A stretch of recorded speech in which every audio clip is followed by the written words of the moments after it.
ನಮಸ್ತೆ ಮಿತ್ರರೇ, ಈ ವಿಡಿಯೋದಲ್ಲಿ ಏನೇನಿದೆ ಅಂತ ನೋಡಿದರೆ, ಮೊದಲನೇದಾಗಿ ಪ್ರಾರ್ಥನೆ, ಎರಡನೇದಾಗಿ ಜ್ಯೋತಿಷ್ಯಕ್ಕಾಗಿ ನಮ್ಮನ್ನು ಹೇಗೆ ಸಂಪರ್ಕಿಸಬೇಕು ಎಂಬ ಮಾಹಿತಿ. ಯಾವುದೇ ಕಾರಣಕ್ಕೂ ಕೂಡ ದೂರವಾಣಿ ಕರೆ ಮಾಡಬೇಡಿ, ವಾಟ್ಸಪ್ ಮಾತ್ರ ಮಾಡಿ. ಇನ್ನು ಮೂರನೇದಾಗಿ ನಿಮ್ಮ ಈ ಒಂದು ಫಾಲ್ಗುಣ ಮಾಸದಲ್ಲಿಯ ಗ್ರಹಸ್ಥಿತಿ, ನಾಲ್ಕನೇದಾಗಿ ನಿಮ್ಮ ರಾಶಿಯ ಭವಿಷ್ಯ, ಐದನೆಯದಾಗಿ ನಾಗಶಕ್ತಿ ವಿನಾಯಕನ ಆರಾಧನಾ ಕ್ರಮ, ಆರನೆಯದಾಗಿ ಅತ್ಯುತ್ತಮವಾದ ಎಲ್ಲರೂ ಕೂಡ ನೋಡಲೇಬೇಕಾದಂತಹ ಅತಿ ಉತ್ತಮವಾದ ವಿಷಯ ಒಂದು ಕೊನೆಯ ಭಾಗದಲ್ಲಿ ಲಭ್ಯ ಇದೆ. ಯಾವುದೇ ಕಾರಣಕ್ಕೂ ಕೂಡ ಅದನ್ನು ಮಿಸ್ ಮಾಡಬೇಡಿ. ಮತ್ತು ನಿಮ್ಮ ಸಂಸ್ಕಾರದಲ್ಲಿ ಯಾವ ರೀತಿಯ ಚಿಂತನೆ ಇದೆಯೋ ಅದೇ ರೀತಿಯ ಚಿಂತನೆಗಳು ಉತ್ತಮವಾದ ಜೀವನವನ್ನು ನಿಮಗೆ ನಿರೂಪಿಸುವುದರ ಜೊತೆಗೆ ಅನೇಕರ ಜೀವನವೂ ಕೂಡ ಉತ್ತಮವಾಗಿ ಆಗಲಿ ಎನ್ನುವ ನಿಮ್ಮ ಒಳ್ಳೆಯ ಸಂಸ್ಕಾರ. ಈ ವಿಡಿಯೋವನ್ನು ಶೇರ್ ಮಾಡೋದಕ್ಕಾಗಲಿ, ಲೈಕ್ ಮಾಡೋದಕ್ಕಾಗಿ, ಕಾಮೆಂಟ್ ಮಾಡೋದಕ್ಕಾಗಿ ಹಿಂದೇಟು ಹಾಕೋದು ಬೇಡ. ನಿಮ್ಮ ಸಂಸ್ಕಾರಕ್ಕಾಗಿ ನಮ್ಮ ಅನಂತ ಧನ್ಯವಾದಗಳು. ಓಂ ಮಾತ್ರೇ ನಮಃ, ಓಂ ಮಾತೃಭ್ಯೋ ನಮಃ, ಓಂ ಪಿತ್ರೇ ನಮಃ, ಓಂ ಪಿತೃಭ್ಯೋ ನಮಃ, ಓಂ ಗುರುಭ್ಯೋ ನಮಃ, ಓಂ ಆಚಾರ್ಯೇಭ್ಯೋ ನಮಃ, ಓಂ ಮಹಾಗಣಪತಯೇ ನಮಃ, ಓಂ ಕುಲದೇವತಾ ಭೂದೇವಿ ಸಹಿತ ಲಕ್ಷ್ಮೀನಾರಾಯಣಾಯ ನಮಃ, ಓಂ ಉಮಾಮಹೇಶ್ವರಾಭ್ಯಾಂ ನಮೋ ನಮಃ. ಸಮಸ್ತ ಋಷಿ ಪರಂಪರೆಯನ್ನು, ಸಮಸ್ತ ಗುರು ಪರಂಪರೆಯನ್ನು ತಲೆಬಾಗಿ ನಮಿಸುತ್ತಾ ಸಮಸ್ತ ಮಿತ್ರವೃಂದಕ್ಕೆ ನಮಸ್ಕಾರಗಳು. ಜ್ಯೋತಿಷಕ್ಕೆ ಹೇಗೆ ಸಂಪರ್ಕಿಸಬೇಕು, ಎಷ್ಟು ಫೀಸ್ ಕಟ್ಟಬೇಕು, ಮತ್ತು ಜನ್ಮ ತಾರೀಕು ಇತ್ಯಾದಿಗಳು, ಜಾತಕ ಇಲ್ಲದಿದ್ದವರು ಏನು ಮಾಡಬೇಕು, ಹೇಗೆ ಸಂಪರ್ಕಿಸೋದು ಅಂದರೆ, ನೀವು ಈ ಸಂಖ್ಯೆಗೆ ನಿಮ್ಮ ಹೆಸರನ್ನು ವಾಟ್ಸಪ್ ಮಾಡಿ ಮಾಹಿತಿ ಪಡೆಯಿರಿ. ನಮ್ಮ ಎಲ್ಲ ವಿಡಿಯೋಗಳಿಗಾಗಿ subscribe, like, comment and share ಮಾಡೋದನ್ನು ಮರಿಬೇಡಿ. ನಮಸ್ತೆ ಮಿತ್ರರೇ, ವಿಶ್ವಾವಸುನಾಮ ಸಂವತ್ಸರದ ಕೊನೆಯ ಮಾಸವಾದ ಫಾಲ್ಗುಣ ಮಾಸಕ್ಕೆ ಆತ್ಮೀಯ ಸ್ವಾಗತ. ಗ್ಯಾಗೋರಿಯನ್ ಕ್ಯಾಲೆಂಡರ್ ಪ್ರಕಾರವಾಗಿ 18/2/26ರಿಂದ 19/3/26ರವರೆಗೆ ಈ ಫಾಲ್ಗುಣ ಮಾಸ ತನ್ನ ಅವಧಿಯನ್ನು ಹೊಂದಿದೆ. ಈ ಫಾಲ್ಗುಣ ಮಾಸದಲ್ಲಿ 3 ಗ್ರಹಗಳು ವಿಶೇಷವಾಗಿ ತಮ್ಮ ರಾಶಿಯನ್ನು ಮುಂದಿನ ರಾಶಿಗೆ ಪ್ರವೇಶ ಮಾಡ್ತಾ ಇದ್ದಾವೆ. ಮೊದಲನೇದಾಗಿ ಕುಜ, ನಂತರ ಶುಕ್ರ ಮತ್ತು ರವಿ ಗ್ರಹಗಳು. 23/2/2026ರಂದು ಕುಜ ಗ್ರಹವು ಕುಂಭ ರಾಶಿಯನ್ನು ಪ್ರವೇಶ ಮಾಡ್ತಾ ಇದ್ದಾನೆ. ಈ ಒಂದು ಸೋಮವಾರ 6ನೆಯ ಅಂದರೆ ಷಷ್ಠಿಯಂದು 1/3/2026 ಮಾರ್ಚ್ 1ರಂದು ಶುಕ್ರನು ತನ್ನ ಉಚ್ಚ ರಾಶಿಯಾದ ಮೀನ ರಾಶಿಯನ್ನು ಪ್ರವೇಶ ಮಾಡ್ತಾ ಇದ್ದಾನೆ. ಇದರ ಫಲ ಅದ್ಭುತವಾಗಿದೆ. ಭಾನುವಾರ ದಿವಸ ತ್ರಯೋದಶಿಯಂದು ಈ ಒಂದು ಶುಕ್ರನು ತನ್ನ ಉಚ್ಚ ರಾಶಿಯನ್ನು ಪ್ರವೇಶ ಮಾಡ್ತಾ ಇರುವಂಥದ್ದು. 14/3/2026 ರವಿ ಗ್ರಹವು ಮೀನ ರಾಶಿಯನ್ನು ಶನಿವಾರ ದಿವಸ ಏಕಾದಶಿಯಂದು ಪ್ರವೇಶ ಮಾಡ್ತಾ ಇರುವಂಥದ್ದು.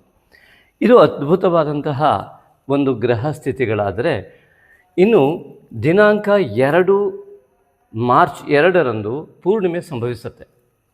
ಮಾರ್ಚ್ 2ರಂದು 5:37ಕ್ಕೆ ಪ್ರಾರಂಭವಾಗುವ ಪೂರ್ಣಿಮೆ ಮರು ದಿವಸ ಮಧ್ಯಾಹ್ನ 4:47ರವರೆಗೆ ಇರುತ್ತೆ. ಅಂದರೆ 3ನೇ ತಾರೀಕಿಗೆ ಸೂರ್ಯೋದಯಕ್ಕೆ ಪೌರ್ಣಿಮೆ ಸಿಗುತ್ತೆ. ಹಾಗಾಗಿ ಮೊದಲು ಹೋಳಿ ಹಬ್ಬದ ಶುಭಾಶಯಗಳು ತಮಗೆಲ್ಲ. ಹಾಗಾಗಿ ಇಲ್ಲಿ ಆ ಹೋಳಿಯ ಹಬ್ಬದ ವಿಶೇಷವಾದ ಕಾಮದಹನವನ್ನು 2ನೇ ತಾರೀಕಿನ ಸಂಜೆಯಂದು ಮತ್ತು ಸತ್ಯನಾರಾಯಣ ಕಥೆಯನ್ನು ಸಂಜೆ ಮಾಡುವವರು 2ನೇ ತಾರೀಕಿನ ಸಂಜೆಯನ್ನು ಮಾಡ್ತಾರೆ. ಇನ್ನು 3ನೇ ತಾರೀಕು ಸತ್ಯನಾರಾಯಣ ಕಥೆಯನ್ನು ಬೆಳಗ್ಗೆ ಮಾಡುವಂಥವರು ಬೆಳಗ್ಗೆ ಮಾಡ್ತಾರೆ. ಹಾಗೆಯೇ ಹೋಳಿ ಹಬ್ಬದ ಆಚರಣೆ 3ನೇ ತಾರೀಕಿನಂದು ಸೂರ್ಯೋದಯಕ್ಕೆ ಸಿಕ್ಕಾಗ ಆಗತ್ತೆ. ಇನ್ನು ಅಮಾವಾಸ್ಯೆ ಕೂಡ ಇದೇ ರೀತಿಯಾಗಿದೆ, ಪಾಡ್ಯ ಇದೇ ರೀತಿಯಾಗಿದೆ. 18ನೇ ತಾರೀಕಿನಂದು 7:52ಕ್ಕೆ ಪ್ರಾರಂಭವಾಗುವಂತಹ ಅಮಾವಾಸ್ಯೆ 18ನೇ ತಾರೀಕಿನಂದು ಮರು ದಿವಸ 7:07 ಈ ಒಂದು ಅಮಾವಾಸ್ಯೆ 19ನೇ ತಾರೀಕಿನವರೆಗೆ ದಿನ ಸೂರ್ಯೋದಯಕ್ಕೆ ಸಿಗುವಂಥದ್ದು ಅಮಾವಾಸ್ಯೆ. ಇದು ಯುಗಾದಿ ಅಮಾವಾಸ್ಯೆ ಆಗಿದ್ದು 18ನೇ ತಾರೀಕಿನ ದಿವಸ ಸೂರ್ಯೋದಯಕ್ಕೆ ಇಲ್ಲದೆ ಸಂಜೆ ಅಮಾವಾಸ್ಯೆ ಇರುತ್ತೆ. ತರ್ಪಣಾದಿಗಳು, ಶ್ರಾದ್ದಾದಿಗಳು 18ನೇ ತಾರೀಕಿನಿಂದಲೇ ಆಗತ್ತೆ. ಆದರೆ 19ನೇ ತಾರೀಕು ಕೂಡ ಅಮಾವಾಸ್ಯೆ ಅಂತ ಪರಿಗಣಿಸಲ್ಪಡುತ್ತೆ. ಇನ್ನು ವಿಶೇಷ ಅಂತಂದರೆ 7:07 ಪಾಡ್ಯ ಪ್ರಾರಂಭವಾಗಿ ಶ್ರೀ ಪರಾಭವ ಸಂವತ್ಸರದ ಆರಂಭ. ಮರು ದಿವಸ ಬೆಳಗ್ಗೆ ಈ ಪಾಡ್ಯ 5:55 ಇದ್ದು ಈ ಬಾರಿಯ ಶ್ರೀ ಪರಾಭವ ಸಂವತ್ಸರದ ಪ್ರಾರಂಭದ ಪಾಡ್ಯವು ಸೂರ್ಯೋದಯಕ್ಕೆ ಸಿಗದೇ ಇರುವಂಥ ಅವಸ್ಥೆಯಲ್ಲಿ ಇದೆ. ಹಾಗಾಗಿ ಈ ಯುಗಾದಿ ಹಬ್ಬವನ್ನು 19ನೇ ತಾರೀಕಿನಂದೇ ಮಾಡುವುದು ಅನಿವಾರ್ಯ ಕೂಡ. 20ನೇ ತಾರೀಕಿಗೂ ಕೂಡ ಪಾಡ್ಯ ಸೂರ್ಯೋದಯಕ್ಕೆ ಸಿಗುವುದಿಲ್ಲ, 19ಕ್ಕೂ ಕೂಡ ಸಿಗುವುದಿಲ್ಲ. ಹಾಗಾಗಿ 7:07 ಇದ್ದು ಆ 19ನೇ ತಾರೀಕಿನಲ್ಲಿಯೇ ಅತಿ ಹೆಚ್ಚಿನ ಅವಧಿ ಪಾಡ್ಯ ಇರುವುದರಿಂದ ಯುಗಾದಿಯ ಹಬ್ಬ ಆವತ್ತೇ ಆಚರಣೆ, ಹೊಸ ವರ್ಷದ ಆಚರಣೆ. ಹಾಗಾಗಿ ನಿಮಗೆಲ್ಲ ಹೊಸ ವರ್ಷದ ಶುಭಾಶಯಗಳು. ಈ ಶ್ರೀ ಪರಾಭವ ಸಂವತ್ಸರವು ಕೂಡ ಇದೇ 19ನೇ ತಾರೀಕಿನಂದೇ ಪ್ರಾರಂಭ ಆಗಿಬಿಡುತ್ತೆ. ಬೆಳಗ್ಗೆ 7:07 ಶ್ರೀ ಪರಾಭವ ಸಂವತ್ಸರ ಪ್ರಾರಂಭ, ವಿಶ್ವಾವಸು ಸಂವತ್ಸರದ ಅಂತ್ಯವಾಗತ್ತೆ.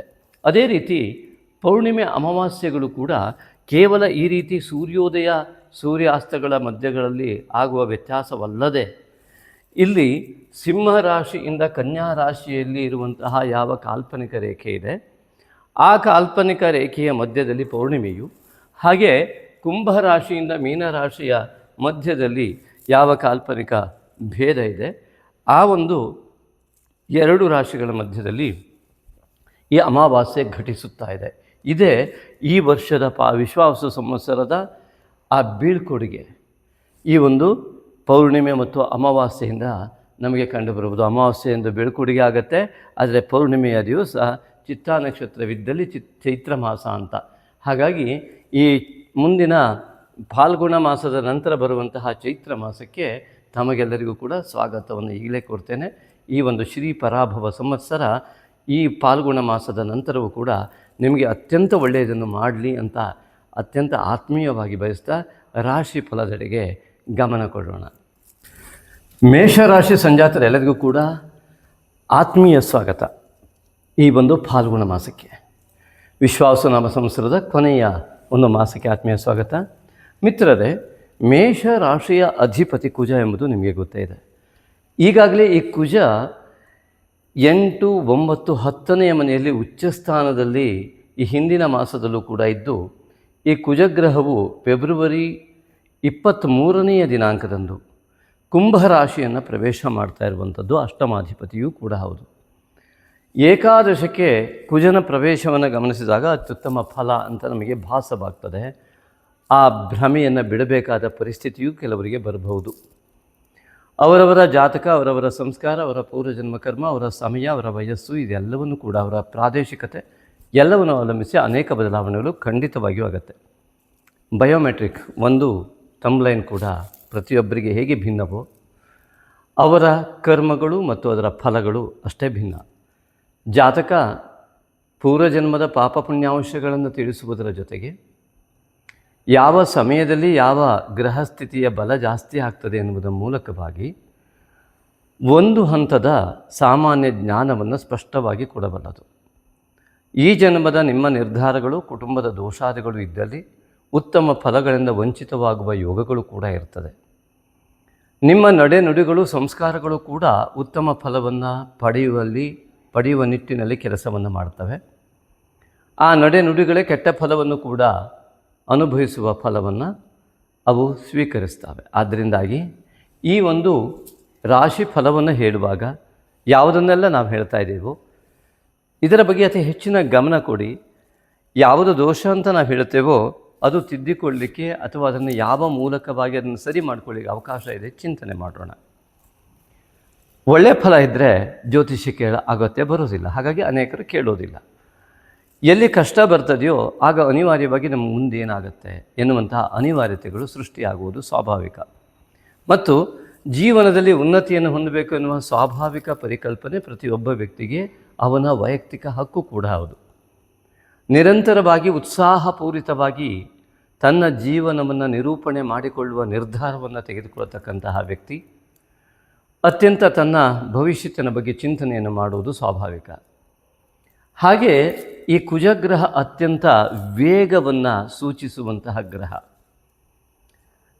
ಅದು ತಲೆಯ ಭಾಗದ ಅಧಿಪತಿ ಆಗಿದ್ದರಿಂದ ಯೋಚನೆಗಳೆಲ್ಲವೂ ಅತ್ಯಂತ ಶೀಘ್ರಗತಿಯಲ್ಲಿ ಮಾಡುವ ಸಾಮರ್ಥ್ಯವುಳ್ಳವರು ಮೇಷರಾಶಿಯವರು. ಶೀಘ್ರಗತಿಯ ಈ ಒಂದು ಸ್ವಾಭಾವಿಕ ಮನಸ್ಥಿತಿ ಉಳ್ಳಂತಹ ಮೇಷರಾಶಿಯವರಿಗೆ ಈ ಫಾಲ್ಗುಣ ಮಾಸದಲ್ಲಿ ರಾಶಿಯ ಅಧಿಪತಿ ಯಾವ ರೀತಿ ಫಲವನ್ನು ಕೊಡ್ತಾನೆ ನೋಡಿದಾಗ, ಈ ಕುಜನ ಗ್ರಹದಿಂದ ಉತ್ತಮವಾದ ಫಲವನ್ನು ಪಡೆಯುವ ನಿಟ್ಟಿನಲ್ಲಿ ನಿಮ್ಮ ಸಂಸ್ಕಾರಗಳಿದ್ದಲ್ಲಿ ಖಂಡಿತವಾಗಿಯೂ ಒಳ್ಳೆಯ ಫಲಗಳು ಲಭ್ಯವಿರುತ್ತದೆ. ಆದರೂ ಕೂಡ ರಾಹುಗ್ರಸ್ತನಾಗುವುದರಿಂದ ಭ್ರಮೆ ಉತ್ಪತ್ತಿ ಆಗತ್ತೆ. ಇದಕ್ಕಾಗಿ ಇಷ್ಟನ್ನು ಹೇಳುವ ಪರಿಸ್ಥಿತಿ ಇದೆ. ಕಾರಣ ಈ ಒಂದು ಮೇಷರಾಶಿ ಅಧಿಪತಿ ಕುಜ ರಾಹುಗ್ರಸ್ತನಾದ ಕ್ಷಣ ಏಕಾದಶದಲ್ಲಿ ರಾಹುಗ್ರಸ್ತನಾಗ್ತಾನೆ. ಇದರಿಂದ ಆಗುವಂತಹ ಸಮಸ್ಯೆ ಏನು ಅಂತಂದರೆ, ಏಕಾದಶದಲ್ಲಿ ಯಾವಾಗ ರಾಹುವು ಆ ಒಂದು ಕುಜಗ್ರಹದ ಜೊತೆಗೆ ಲಾಭಸ್ಥಾನದಲ್ಲಿ ನಿಂತುಕೊಂಡಾಗ ತುಂಬ ದೊಡ್ಡ ಲಾಭ ಬರ್ತದೆ ಅನ್ನುವಂತಹ ಸಮಯದಲ್ಲಿ ಅಂತಹ ಒಂದು ಭ್ರಮೆ ಉತ್ಪತ್ತಿಯಾಗಿ ಲಾಭ ಬರದಂತೆ ಆಗುವ ಸಾಧ್ಯತೆಗಳಿದೆ.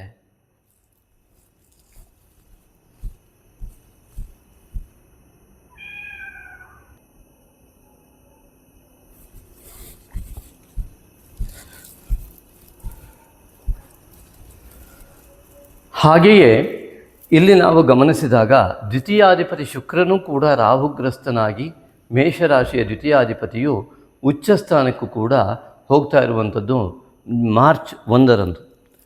ಉಚ್ಚಸ್ಥಾನಕ್ಕೆ ಶುಕ್ರ ಹೋದರೂ ರವಿಯ ಒಂದು ಸಾಂಗತ್ಯವು ಮುಂದಿನ ದಿನದಲ್ಲೂ, ಮಿತ್ರನಾದ ಶನೇಶ್ವರನ ಸಾಂಗತ್ಯವು ಶುಕ್ರನಿಗೆ ಸಿಗುವುದು ಉತ್ತಮವಾದ ಲಾಭವೇ. ಆದರೆ ನಮಗೆ ಇಲ್ಲಿ ಈ ರಾಹು ಮತ್ತು ಕುಜ ಯುತಿಯಾಗುವಂಥದ್ದೇನಿದೆ 23ನೇ ತಾರೀಕಿನ ನಂತರ ಯಾರ್ಯಾರೆಲ್ಲ ಮೇಷರಾಶಿಯವರು ಎಚ್ಚರದಿಂದಿರಬೇಕು ಅಂತ ಚಿಂತನೆ ಮಾಡಿದ್ರೆ, ಶೇರ್ ಮಾರ್ಕೆಟ್ ಅವರು ತುಂಬ ಎಚ್ಚರಕ್ಕೆ ಬೇಕು. ಆರೋಗ್ಯದಲ್ಲಿ ಹೀನತೆ, ದೇಹದಲ್ಲಿ ದೌರ್ಬಲ್ಯತೆ ಇರುವಂಥವರು, ನರ ದೌರ್ಬಲ್ಯ ಇರುವವರು, ಹಿಮೋಗ್ಲೋಬಿನ್ ವ್ಯತ್ಯಾಸ ಆಗ್ತಕ್ಕಂಥವರು, ಅಲರ್ಜಿಕ್ ಸಿಂಪ್ಟಮ್ಸ್ ಇರ್ತಕ್ಕಂಥವರು, ಕ್ಯಾಲ್ಸಿಯಂ ಕೊರತೆ ಇರ್ತಕ್ಕಂಥವರು, ಈ ಸಮಯದಲ್ಲಿ ಅತಿ ಹೆಚ್ಚಿನ ರೀತಿಯ ವ್ಯತ್ಯಾಸಗಳಾಗುವ ಲಕ್ಷಣಗಳು ದೇಹದಲ್ಲೂ, ನಿಮ್ಮ ಸ್ವಭಾವದಲ್ಲೂ, ನಿಮ್ಮ ಚಿಂತನೆಯಲ್ಲೂ ಅತಿ ವೇಗವಾಗಿ ಚಿಂತಿಸ್ತಾ ಹೋಗ್ತಾ ಇರುವಂತಹ ನಿಮಗೆ ಜೀವನ ಅತಿ ಸುಗಮವಾಗಿ ಹೋಗ್ತಾ ಇದೆ ಅಂತ ಭಾಸವಾಗುತ್ತಿರುವಲ್ಲಿಯೇ ಒಂದು ಮೆಟ್ಟಿಲು ಎಡಬಿದ್ದರೆ ಏನಾಗಬಲ್ಲದೋ ಆ ರೀತಿಯ ಅನುಭವ ಆಗುವ ಸಾಧ್ಯತೆಗಳು ಇಲ್ಲಿ ಕಂಡುಬರುತ್ತೆ. ಇದಕ್ಕಾಗಿ ಎಚ್ಚರಿಕೆ ಬೇಕು. ಸಾಮಾನ್ಯವಾಗಿ ಇಂತಹ ದೋಷಗಳು ಈಗ ಜಾಗತಿಕವಾದ ಈ ಒಂದು ಭೂಗೋಳ ವಿಸ್ಮಯದಲ್ಲಿ ರಾಹುವಿನ ಜೊತೆಗೆ ರವಿ, ಶುಕ್ರ, ಬುಧ, ಕುಜ ಎಲ್ಲ ಗ್ರಹಸ್ಥಿತಿಗಳು ಗ್ರಸ್ತವಾಗಿರುವಂಥದ್ದು. ಇಡೀ ಭೂಮಂಡಲದಲ್ಲಿ ಅನೇಕ ವ್ಯತ್ಯಾಸಗಳು ಕಂಡುಬರುವ ಅತಿ ದೊಡ್ಡ ಗ್ರಹಸ್ಥಿತಿ ಇದಾಗಿದೆ. ಕುಜನು ತನ್ನ ಉಚ್ಚಸ್ಥಾನದಿಂದ ರಾಹುವಿನ ಜೊತೆಗೆ ಬರ್ತಾ ಇರ್ತಕ್ಕಂಥದ್ದು. ರಾಜಸ ಕಾರಕನಾದಂಥವನು, ರಜೋಗುಣ ಪ್ರಾಧಾನ್ಯತೆಯನ್ನು ಹೊಂದಿದವನು. ಎಲ್ಲ ದೇಶಗಳ ಪ್ರಧಾನಗಳಲ್ಲಿ ಆಗುವ ವ್ಯತ್ಯಾಸಗಳನ್ನು ನೀವು ನೋಡಬಹುದು. ಈಗಾಗಲೇ ಈ ರಾಹುವಿಗೆ ರವಿ ಇತ್ಯಾದಿಗಳು ಆಗುವಾಗಲೇ ಜಗತ್ತಿನಲ್ಲಿ ಅನೇಕ ವಿದ್ಯಮಾನಗಳು ವಿಚಿತ್ರ ರೀತಿಯಲ್ಲಿ ಬದಲಾವಣೆಯನ್ನು ಹೊಂದುತ್ತಾ ಇವೆ. ಅನೇಕರ ಜೀವನದಲ್ಲೂ ಇಂತಹ ಬದಲಾವಣೆಗಳು ಕಾಣ್ತದೆ. ಎಲ್ಲಿ ರಾಹುವಿನಿಂದ ಕೆಟ್ಟ ಫಲವನ್ನು ಅನುಭವಿಸುತ್ತಿರುವ ಯಾವುದೇ ವ್ಯಕ್ತಿಗಳು, ಯಾವುದೇ ರಾಶಿಯವರು ಕೂಡ ಈ ಒಂದು ಗ್ರಹಸ್ಥಿತಿಯಲ್ಲಿ ಅನೇಕ ವಿಧವಾದಂತಹ ದೋಷಗಳನ್ನೇ ಅನುಭವಿಸುವ ಸಾಧ್ಯತೆಗಳು ಹೆಚ್ಚಿರುವುದರಿಂದ ದೋಷಗಳಿಂದ ದೂರ ಆಗುವ ನಿಟ್ಟಿನಲ್ಲಿ ಅತಿ ಹೆಚ್ಚಿನ ಒಂದು ಚಿಂತನೆಯನ್ನು ಮಾಡಿ ಹೆಜ್ಜೆ ಇಡುವುದು, ಸಹನೆಯನ್ನು ಇಟ್ಟುಕೊಂಡು ಈ ಒಂದು ಮಾಸವನ್ನು ಕಳೆಯುವುದು ಅತಿ ಮುಖ್ಯವಾಗಿ ಕಂಡುಬರುತ್ತದೆ. ಯಾವುದೇ ರೀತಿಯಾದಂತಹ ಮನೋವೈಫಲ್ಯತೆಗೆ ಒಳಗಾಗದೆ, ಕೆಟ್ಟ ಕಾಲ ಬಂದಿದೆ ಆದರೂ ಕೂಡ ಇದು ಒಳ್ಳೆಯ ಕಾಲಕ್ಕೆ ಕಾರಣ ಎನ್ನುವ ಚಿಂತನೆಯನ್ನು ಪಡುವಷ್ಟು ಮನೋಬಲವನ್ನು ಹೆಚ್ಚು ಮಾಡಿಕೊಳ್ಳಲಿಕ್ಕೆ ತಾಯಿಯ ನಮಸ್ಕಾರ ಮತ್ತು ಚೌಡೇಶ್ವರಿಯ ಆರಾಧನೆ ಅದಕ್ಕೆ ಬಲ ಕೊಡುತ್ತೆ, ದೈವ ಬಲ ಕೊಡುತ್ತೆ. ಹಾಗೆಯೇ ಇಲ್ಲಿ ಮುಖ್ಯವಾಗಿ ನಾವು ಗಮನಿಸ್ತಾ ಇರುವಂಥದ್ದು ಬುಧ ನಿರ್ಣಾಯಕ ಶಕ್ತಿ ಉಳ್ಳಂತಹ ಬುದ್ಧಿ, ನಿಶ್ಚಯಾತ್ಮಿಕ ಬುದ್ಧಿ. ರಾಹುವು ಬುಧನೊಡನೆ, ಈ ಬುಧನು ರಾಹುವಿನೊಡನೆ ಫಾಲ್ಗುಣ ಮಾಸ ಸಂಪೂರ್ಣವಾಗಿ ಅಲ್ಲೇ ನಿಲ್ಲುವಂಥದ್ದು. ಇಲ್ಲಿ ನೋಡಿದರೆ ತೃತೀಯಾಧಿಪತಿಯು ಹಾಗೂ ಷಷ್ಠಾಧಿಪತಿ, ರೋಗಾಧಿಪತಿ ಬುದ್ಧಿ ತನಗೆ ರೋಗ ಬಂದರೂ ಕೂಡ ಅದಕ್ಕೆ ಔಷಧ ಬೇಡ ಎನ್ನುವ ಚಿಂತನೆಯನ್ನು, ನಿರ್ಧಾರವನ್ನು ತೆಗೆದುಕೊಳ್ಳಬಹುದು. ದೋಷ ಆಗುತ್ತೆ. ವೈದ್ಯರನ್ನು ಸಂಪರ್ಕಿಸಿ, ಯಾವುದೇ ಕಾರಣಕ್ಕೂ ಅಲಕ್ಷ್ಯ ಮಾಡುವುದು ಒಳ್ಳೆಯದಲ್ಲ. ಹಾಗೆ ಮಾತುಕತೆಗಳು ಎಲ್ಲವೂ ಕೂಡ ಅಂದುಕೊಂಡಂತೆ ಅಂದರೆ ಅದು ಆಗದೇ ಇರುವ ಸಾಧ್ಯತೆಗಳೇ ಹೆಚ್ಚು. ರಾಹುವಿನ ಕೆಟ್ಟ ಪ್ರಭಾವವನ್ನು ಅನುಭವಿಸ್ತಾ ಇದ್ದರೆ ಇವೆಲ್ಲವೂ ಕೂಡ ಅತಿ ಅಂದುಕೊಂಡಿದ್ದಕ್ಕಿಂತ ವಿಪರೀತವಾದಂಥ ಫಲ ಕೊಡುವ ಸಾಧ್ಯತೆಗಳೇ ಹೆಚ್ಚಿದೆ. ರಾಹುವಿನ ಕೆಟ್ಟ ಫಲಗಳನ್ನು ಪ್ರತಿ ಬಾರಿಯೂ ನಾವು ಹೇಳ್ತಾ ಬರ್ತಾ ಇದ್ದೇವೆ. ಅದರ ನಿವಾರಣೆಗೂ ಕೂಡ ಪರಿಹಾರವನ್ನು ಪ್ರತಿ ಬಾರಿ ಹೇಳಿದ್ದೇವೆ. ನಮ್ಮ ಎಲ್ಲ ವಿಡಿಯೋಗಳನ್ನು ನೋಡಿದಂಥವರಿಗೆ ಖಂಡಿತವಾಗಿ ಅದರ ಕಲ್ಪನೆ ಇರುತ್ತೆ. ಆದರೂ ಹೊಸಬರು ಯಾರು ಇದ್ದರೆ ಸ್ವಲ್ಪ ಹೇಳ್ತೇನೆ. ರಾಹುವಿನಿಂದ ಹಠ ಇದ್ದರೆ ಅದು ಕೆಟ್ಟದು, ಛಲ ಇದ್ದರೆ ಒಳ್ಳೆಯದು. ರಾಹುವಿನಿಂದ ಅಲ್ಲಿ ಅತಿಯಾದಂತಹ ದುಃಖ ಹೋಗಿ ಛಲದಿಂದಲೇ ಹೋಗುವಂಥದ್ದು. ಏನೇ ಆಗಲಿ ನಾನು ಸಂತೋಷದಿಂದಲೇ ಬದುಕ್ತೀನಿ ಅನ್ನುವಂತಹ ನಿರ್ಧಾರ ತೆಗೆದುಕೊಳ್ತಕ್ಕಂಥದ್ದು. ಆಗ ಆ ದುಃಖದ ವಿರುದ್ಧವಾದಂಥ ನಿರ್ಣಯವೇ ಸರಿಯಾದ ಮಾರ್ಗ, ರಾಹುವಿನ ಒಳ್ಳೆಯ ಫಲಕ್ಕೆ ಕಾರಣವಾಗುತ್ತೆ. ಅದೇ ರೀತಿಯಾಗಿ ನಿದ್ದೆಗೆಟ್ಟು ಚಿಂತೆ ಮಾಡೋದು ಚಿಂತೆ ಮಾಡುವಂಥದ್ದು ಅತಿ ದೊಡ್ಡ ದೋಷ. ಆದರೆ ಭವಿಷ್ಯತ್ತಿನ ಬಗ್ಗೆ ಅತಿಯಾದ ಚಿಂತೆಯನ್ನು, ಯೋಜನೆಯನ್ನು ಮಾಡಿ ವರ್ತಮಾನ ಕಾಲವನ್ನು ಹಾಳು ಮಾಡಿಕೊಳ್ಳುವಂಥ ವ್ಯವಸ್ಥೆ, ಇದು ರಾಹು ದೋಷ. ಆದರೆ ವರ್ತಮಾನ ಕಾಲದಲ್ಲಿ ಅತಿ ಹೆಚ್ಚಿನ ರೀತಿಯಲ್ಲಿ ತನ್ನನ್ನು ತಾನು ತೊಡಗಿಸಿಕೊಂಡು ಭವಿಷ್ಯತ್ತಿನ ಬಗ್ಗೆ ಅದು ಏನೇ ಬೇಕಾದರೂ ಆಗಲಿ ಭಗವಂತ ಇದ್ದಾನೆ ಅನ್ನುವಂಥ ಭಗವಂತನನ್ನು ನಂಬಿ ಅವನಿಗೆ ಬಿಟ್ಟು ಕರ್ಮವನ್ನು ಸರಿಯಾಗಿ ನೀವು ಮಾಡ್ತಾ ಬಂದರೆ ವರ್ತಮಾನ ಕಾಲವೇ ಭವಿಷ್ಯತ್ತಿನ ದೊಡ್ಡ ಬುನಾದಿ ಆಗುತ್ತೆ. ರಾಹುವನ್ನು ವರ್ತಮಾನ ಕಾಲದಲ್ಲಿಯೇ ತೊಡಗಿಸಿಕೊಳ್ಳುವ ಚಿಂತನೆ ಉಳ್ಳವರಿಗೆ ಈ ಕುಜ ಮತ್ತು ಬುಧ, ರವಿ, ಶುಕ್ರರಿಂದ ಉಂಟಾಗುವ ಫಲಗಳು, ಕೆಟ್ಟ ಫಲಗಳು ಕಡಿಮೆಯಾಗಿ ಉತ್ತಮ ಫಲಗಳು ಲಭ್ಯವಾಗಲು ಸಾಧ್ಯವಾಗುತ್ತೆ. ಹಾಗೆ ನಿಮ್ಮ ಜಾತಕವನ್ನು ಅವಲಂಬಿಸಿ ಅನೇಕ ಬದಲಾವಣೆಗಳು ಕೂಡ ಆಗುತ್ತೆ. ನಿಮ್ಮ ನಡೆನುಡಿಗಳು ಅತಿ ಮುಖ್ಯವಾಗುತ್ತೆ, ಸಂಸ್ಕಾರ ಅತಿ ಮುಖ್ಯವಾಗುತ್ತೆ. ಹಾಗಾಗಿ ಯಾರೇ ಕಾಮೆಂಟ್ ಮಾಡೋದಿದ್ರು ನಿಮ್ಮ ಸಂಸ್ಕಾರಕ್ಕೆ ತಕ್ಕಂತೆ ನೀವು ಮಾಡ್ತಾಯಿದ್ರೆ ಅವರಿಗೆಲ್ಲರಿಗೂ ನನ್ನ ಆತ್ಮೀಯ ಧನ್ಯವಾದಗಳು. ಲಕ್ಕಿ ಕಾಮೆಂಟ್ಗೂ ಕೂಡ ಸೆಲೆಕ್ಟ್ ಆಗೋತಕ್ಕಂಥ ಒಳ್ಳೆಯ ಕಾಮೆಂಟ್ಗಳನ್ನು ಹಾಕಿ ನಿಮ್ಮ ಸಂಸ್ಕಾರಕ್ಕೆ ತಕ್ಕಂತೆ ಕಾಮೆಂಟ್ ಮಾಡಿ. ಹಾಗೆ ಶೇರ್ ಮಾಡಿ, ಸಬ್ಸ್ಕ್ರೈಬ್ ಮಾಡಿ, ಎಲ್ಲ ಮಾಡಿ ಈ ಒಂದು ವಿಶೇಷವಾದ ಫಲವನ್ನು ಸಾವಿರಾರು ಜನರಿಗೆ ತಲುಪುವಂತೆ ಮಾಡಿ, ಅವರ ಜೀವನ ಸುಗಮವಾಗುವಂತೆ ಮಾಡಿ. ರಾಹು, ಕುಜ, ಬುಧ ಇಲ್ಲಿ 6ನೇ ಮನೆ ಮತ್ತು 3ನೇ ಮನೆ ಅಧಿಪತಿ ಆಗಿರುವುದರಿಂದಾಗಿ ಮಾತಿನ ಮೂಲಕ ಶತ್ರುತ್ವವು ಖಂಡಿತವಾಗಿ ಬರುವ ಸಾಧ್ಯತೆಗಳಿದೆ. ಸುಮ್ಮನೆ ನಮ್ಮ ಮಾತಿಗೆ ಶತ್ರುಗಳು ತಾನಾಗಿಯೇ ಉತ್ಪತ್ತಿ ಆಗಬಹುದು. ಪೂರ್ವಜನ್ಮದಿಂದ ಬಂದಂಥವರು ಗೊತ್ತಿಲ್ಲದ ಶತ್ರುಗಳು ನಮ್ಮ ಮೇಲೆ ಎರಗಬಹುದು. ಇದಕ್ಕಾಗಿ ಆಂಜನೇಯನ ಆರಾಧನೆ ಬೇಕು. ಪೂರ್ವಜನ್ಮದ ಶತ್ರುಗಳಿಂದ ದೂರವಾಗಲಿಕ್ಕೆ ಆಂಜನೇಯನ ಆರಾಧನೆ ನಮ್ಮ ಯೂಟ್ಯೂಬಲ್ಲಿ ಚಾನಲಲ್ಲಿ ಈಗಾಗಲೇ ಒಂದು ಅದ್ಭುತವಾದಂತಹ ಶ್ಲೋಕವನ್ನು 108 ಬಾರಿ ಮಾಡಿಬಿಟ್ಟಿದ್ದೇವೆ. ದಯವಿಟ್ಟು ಅದನ್ನು ಅನುಸರಣೆ ಮಾಡಿ, ಅದನ್ನು ಹೇಳ್ತಾ ಬನ್ನಿ. ಆಗ ನಿಮ್ಮ ಮಾತುಗಳಿಂದ ಉಂಟಾಗುವ ಶತ್ರುತ್ವ ನಿವಾರಣೆಯಾಗಿ ಉತ್ತಮವಾದಂತಹ ಫಾಲ್ಗುಣ ಮಾಸ ನಿಮ್ಮದಾಗತ್ತೆ. ಸಿಟ್ಟು, ಅಳು ಎಲ್ಲವೂ ಕೂಡ ಈ ಕುಜಗ್ರಹದ ಪ್ರಭಾವವೂ ಕೂಡ ಆಗಿದ್ದರಿಂದ ಸ್ವಲ್ಪ ಸಹನೆಯಿಂದ, ಮುಂಗೋಪ ಮಾಡದೆ ಸ್ವಲ್ಪ ವಿಚಾರ ಮಾಡಿ ಬೌದ್ಧಿಕತೆಗೆ ಹೆಚ್ಚಿನ ಲಕ್ಷ್ಯವನ್ನು ಕೊಟ್ಟು ಆಂಜನೇಯನ ಆರಾಧನೆ ಮತ್ತು ದುರ್ಗಿಯ ಆರಾಧನೆಯನ್ನು ಮಾಡುವ ಮೂಲಕವಾಗಿ ಸಹನೆಯನ್ನು ಪಡ್ಕೊಳ್ಳಿ. ಆ ತಾಯಿಯ ಆರಾಧನೆಯನ್ನು ಮಾಡುವ ಮೂಲಕವಾಗಿ ಸಹನೆಯನ್ನು ಹೆಚ್ಚಿನ ಪ್ರಾಧಾನ್ಯತೆ ಸಹನೆಗೆ ಕೊಡಿ. ಫಾಲ್ಗುಣ ಮಾಸ ನಿಮಗೆ ಉತ್ತಮವಾದ ಫಲ ಕೊಡಬಲ್ಲದು. ಇನ್ನು ಪಂಚಮಾಧಿಪತಿಯಾದ ರವಿಯೂ ಕೂಡ ರಾಹುವಿನ ಸಮೀಪವೇ ಇದ್ದು ಮತ್ತೆ ಅವನು ಮೀನರಾಶಿಯನ್ನು ನಂತರ ಪ್ರವೇಶ ಮಾಡ್ತಾನೆ. ಜ್ಞಾನಕಾರಕನು ಮತ್ತು ಆತ್ಮಕಾರಕನು, ಪಂಚಮಾಧಿಪತಿಯಾಗಿ ಜ್ಞಾನಕಾರಕನು, ರವಿಯು ಆತ್ಮಕಾರಕನೂ ಆಗಿರುವುದರಿಂದ ಆತ್ಮಜ್ಞಾನದ ವ್ಯವಸ್ಥೆ ಈ ರಾಹು ಬಂದಾಗ ಸಂಪೂರ್ಣವಾಗಿ ನನ್ನ 2 ರೀತಿಯ ಫಲ, ಗ್ರಹಣ ಇದೆ, ಹಿಂದಿನ ಬಾರಿಯೇ ಆಗಿದೆ, ನಿಸ್ತೇಜ, ರವಿಯು ಕೂಡ ನಿಸ್ತೇಜರಾಗ್ತಾನೆ. ಒಳಗಡೆಯ ಆ ಚೈತನ್ಯ ಶಕ್ತಿ ನಿಸ್ತೇಜವಾದರೆ ದೇಹದ ಆರೋಗ್ಯ ಸಂಪೂರ್ಣ ಹದಗೆರುತ್ತೆ. ಹಾಗೆ ಮಾನಸಿಕ ಬಲ ಕಳೆದು ಹೋಗುತ್ತೆ. ಇವೆರಡೂ ಆಗಬಾರ್ದು. ಹಾಗಾಗಿ ಶಿವಾರಾಧನೆ ಅದಕ್ಕೆ ಅತ್ಯುತ್ತಮವಾದ ಫಲ. ಹಾಗಾಗಿ ಈ ಒಂದು ಒಳಗಡೆಯ ನಿಸ್ತೇಜತ್ವದಿಂದ ವಿಟಮಿನ್ ಇನ್ಬ್ಯಾಲೆನ್ಸ್, ಹಾರ್ಮೋನ್ ಇನ್ಬ್ಯಾಲೆನ್ಸ್ ಎಲ್ಲವೂ ಕೂಡ ಆಗುತ್ತೆ. ಹಾಗಾಗಿ ಒಳಗಡೆಯ ಅಗ್ನಿ ಜಾಗೃತ ಆಗಬೇಕು. ಸೂರ್ಯ ನಮಸ್ಕಾರವನ್ನು ಮಾಡಬೇಕು ಪತಂಜಲಿಯ ಯೋಗದ ಪ್ರಕಾರ. ಹಾಗೆ ನಿಮ್ಮ ಆರೋಗ್ಯವನ್ನು ಕಾಪಾಡಿಕೊಳ್ಳುವ ನಿಟ್ಟಿನಲ್ಲಿ ಆಹಾರವನ್ನು ಸರಿಯಾಗಿ ತೆಗೆದುಕೊಳ್ಬೇಕು. ರಾಹು ಮತ್ತು ಕುಜ, ಬುಧ, ಶುಕ್ರ, ರವಿ, ಈ ಶುಕ್ರನು ಕೂಡ ದ್ವಿತೀಯಾಧಿಪತಿಯಾಗಿ ಇಲ್ಲಿ ಇರುವುದರಿಂದಾಗಿ ಹಣಕಾಸಿನ ವ್ಯವಹಾರದಲ್ಲಿ ಬಹಳ ಸಮಸ್ಯೆಗಳು ಮತ್ತು ಗಂಡ ಹೆಂಡತಿರ ಮಧ್ಯದಲ್ಲಿ ಕ್ಲೇಶಗಳು ಎರಡೂ ಕೂಡ ಉಂಟಾಗುವಂಥದ್ದು, ಸಂಗಾತಿಯ ಮಧ್ಯದಲ್ಲಿ ಕ್ಲೇಶಗಳಲ್ಲಿ ಉಂಟಾಗುವಂಥದ್ದು, ಪ್ರೇಮಿಗಳಲ್ಲೂ ಕೂಡ ದೊಡ್ಡದಾದಂಥ ಭ್ರಮೆ ಉಂಟಾಗಿ ಅನೇಕ ಮೋಹಕ್ಕೆ ಒಳಗಾಗಿ ಡಿಪ್ರೆಷನ್ಗೆ ಹೋಗುವ ಸಾಧ್ಯತೆಗಳು ಎಲ್ಲವೂ ಕೂಡ ಇರುವುದರಿಂದ ಈ ವಿಚಾರದಲ್ಲಿ ತುಂಬ ಎಚ್ಚರಿಕೆಯನ್ನು ವಹಿಸಲೇಬೇಕಾದಂಥ ಮಾಸವೇ ಈ ಒಂದು ಫಾಲ್ಗುಣ ಮಾಸ. ಜಗತ್ತಿನ ಮಾಯೆಯ ಬಲೆಗೆ ಸಿಲುಕಿಸಿದಂಥ ರಾಹು ಸಮಸ್ತ ಗ್ರಹಗಳನ್ನು ಕೂಡ ಯಾವ ಫಲ ಇದೆಯೋ ಅದನ್ನು ಮುಸುಕು ಹಾಕಿ ಆ ಫಲ ಸಿಗದಂತೆ ಮಾಡುವ ಸಾಮರ್ಥ್ಯ ರಾಹು ಗ್ರಹಕ್ಕಿದೆ. ಅದಕ್ಕಾಗಿಯೇ ಈ ಒಂದು ಫಾಲ್ಗುಣ ಮಾಸದಲ್ಲಿ ಈ ಒಂದು 4 ಗ್ರಹಗಳು ರಾಹುವಿನ ಒಂದು ಸಾಂಗತ್ಯವನ್ನು ಹೊಂದಿರುವುದರಿಂದಲೇ ಬಹಳ ಎಚ್ಚರಿಕೆ ಬೇಕಾಗತ್ತೆ. ರಾಶಿ ಅಧಿಪತಿ, ಅಷ್ಟಮಾಧಿಪತಿ, ಪಂಚಮಾಧಿಪತಿ ಮತ್ತು ತೃತೀಯ ಮತ್ತು 6ನೇ ಮನೆಯ ಅಧಿಪತಿ ಎಷ್ಟೆಲ್ಲ ವಿಷಯಗಳಿಗೆ ರಾಹುವಿನ ಛಾಯೆ ಆವರಿಸಿದೆ. ಆದ್ದರಿಂದ ರಾಹು ಛಾಯೆಯಿಂದ ಹೊರಬರಲು ಸ್ವಾಭಾವಿಕವಾಗಿ ನಾಗಾರಾಧನೆಯನ್ನು ಹೇಳ್ತಾರೆ. ನಾಗಾರಾಧನೆ ಅಂದ ತಕ್ಷಣವೇ ಅಷ್ಟಕುಲ ನಾಗೇಂದ್ರ. ಅಷ್ಟಕುಲ ನಾಗೇಂದ್ರ ಕೆಲವು ಗೊತ್ತಿದೆ ನಿಮಗೆ, ವಾಸುಕಿ, ತಕ್ಷಕ ಮತ್ತು ಕಾರ್ಕೋಟಕ ಇತ್ಯಾದಿ. ಇಲ್ಲಿ ನಾಗಶಕ್ತಿ ವಿನಾಯಕನ ಬಗ್ಗೆ ನಾವು ನಿರಂತರವಾಗಿ ಹೇಳ್ತಾ ಬಂದಿದ್ದೇವೆ.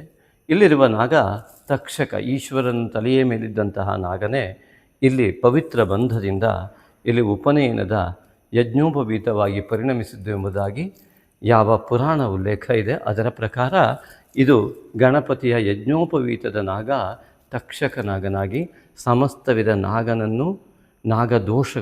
ಸಮಸ್ತ ವಿಧ ನಾಗದೋಷಗಳನ್ನು ಸಂಪೂರ್ಣ ಲಯ ಮಾಡುವ, ನಾಶ ಮಾಡುವ, ಈಶ್ವರನ ತಲೆಯ ಮೇಲೆ, ಲಯಕಾರಕನ ಮೇಲೆ ಇರತಕ್ಕಂತಹ ಆ ತಕ್ಷಕ ಸಮಸ್ತ ವಿಧ ನಾಗದೋಷಗಳನ್ನು ಕೂಡ ನಿವಾರಣೆ ಮಾಡ್ತಾನೆ. ಹಾಗಾಗಿ ಸ್ವಾಭಾವಿಕವಾಗಿ ಇಲ್ಲಿ ಕೇತು ಪಂಚಮದಲ್ಲಿದ್ದು ನಿಮ್ಮ ಜ್ಞಾನವೂ ಏನೂ ಕೆಲಸ ಮಾಡದ ರೀತಿಯಲ್ಲಿ ಕೆಲಸ ಮಾಡುವಂಥದ್ದು, ಸಮಸ್ತ ವಿಘ್ನಗಳನ್ನು ನಿಮ್ಮ ಜ್ಞಾನಕ್ಕೆ, ನಿಮ್ಮ ಜೀವನದ ಬೆಳವಣಿಗೆಗೆ ಬೇಕಾದ ನಿರ್ಧಾರಗಳನ್ನು ತೆಗೆದುಕೊಳ್ಳಲಿಕ್ಕೆ ಜ್ಞಾನವು ಇಲ್ಲದಂತೆ ಮಾಡುವುದು ಅಥವಾ ಇದ್ದ ಜ್ಞಾನವು ಉಪಯೋಗಕ್ಕೆ ಬರದ ನಿರ್ಣಯವನ್ನಾಗಿ ಪರಿವರ್ತನೆ ಮಾಡುವಂತಹ ಅವಸ್ಥೆ ರಾಹು ಮತ್ತು ಬುಧಯುತಿ ಮತ್ತು ಕೇತುವಿನಿಂದ ಉಂಟಾಗುತ್ತೆ.